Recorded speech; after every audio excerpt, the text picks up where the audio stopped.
उधर JNU campus में प्रधानमंत्री मोदी और गृह मंत्री अमित शाह के खिलाफ विवादित नारे लगाए गए।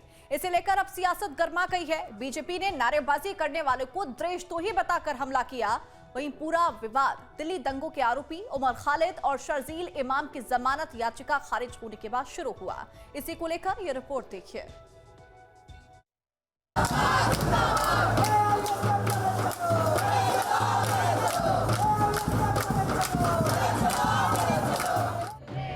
जेएनयू कैंपस में छात्रों का एक गुट जुटा, प्रदर्शन हुआ और इस दौरान जो नारे लगाए गए उसे लेकर विवाद खड़ा हो गया है।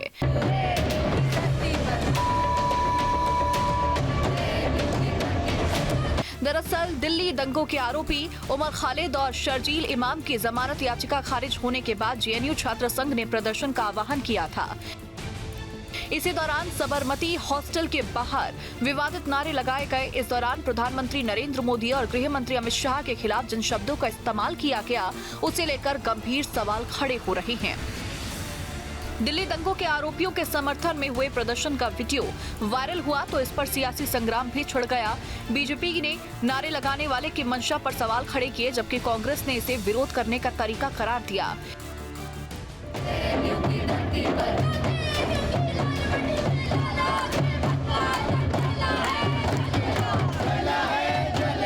जेएनयू को टुकड़े टुकड़े गैंग राहुल गांधी जैसे देश विरोधी मानसिकता वाले और सभी, चाहे आरजेडी हो, चाहे टीएमसी हो, चाहे वाम दल हो, ये टुकड़े टुकड़े गैंग का एक कैंप ऑफिस बन गया, कार्यालय बन गया।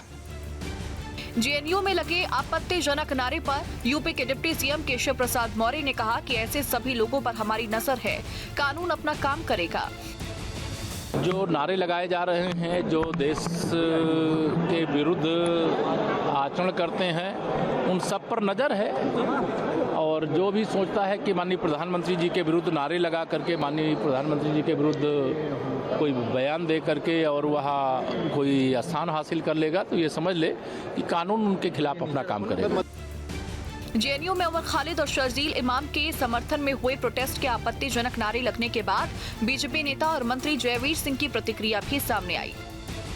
जेएनयू में अभी से नहीं, बहुत पहले से ही हमेशा तमाम राष्ट्र विरोधी ताकतों ने सिर उठाया है, नारेबाजी हुई है, तमाम बातें हुई हैं।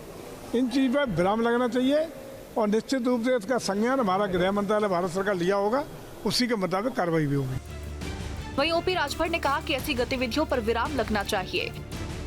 विरोधी पार्टियों को काम यही है कि सत्ता पक्ष के खिलाफ नारेबाजी करना, विरोध बोलना, उसके अलावा दूसरा कोई काम तो है नहीं।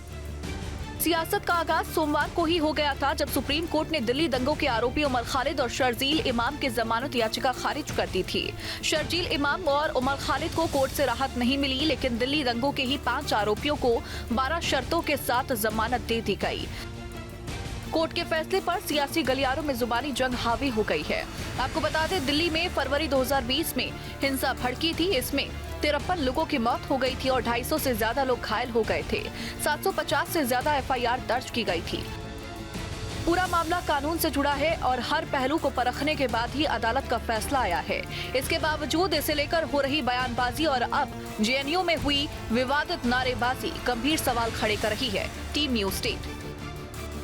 आपके मोबाइल पर तुरंत आएगी ब्रेकिंग न्यूज। स्क्रीन पर सबसे पहले दिखेगी बड़ी खबर, देश दुनिया की हर खबर एक जगह। अब आपके मोबाइल पर तुरंत फटाफट इंस्टॉल कीजिए न्यूज नेशन ऐप और रखिए खुद को अपडेट।